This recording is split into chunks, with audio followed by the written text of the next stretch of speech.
hakimlardan biri aytgan ekanlarki, bu namozni ulug'ligini, fazilatini, Ramazonni ulug'ligini, fazilatligini, bu qadr kechalarni fazilatligini eslatadigan va egasiga bildiradigan narsa sog'lom qalb degan ekanlar.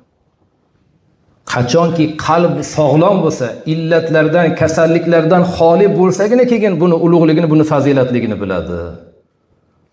Bo'lmasa, unga har tomonlama kecha-yu kunduz unga eslatavergan bilan u qalbga yetib bormaydi. Qalb shunaqangi bir zanglab ketganki, unga yetib bormaydi degan.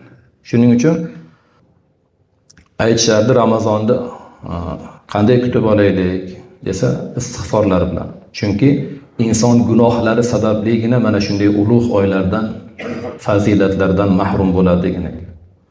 Allohdan so'raylik, gunoh qalblarimizni Alloh salomat qilsin. Mana bu ulug' oy, ulug' kechalarning fazilatini bilib, bundan to'g'ri foydalanaylik.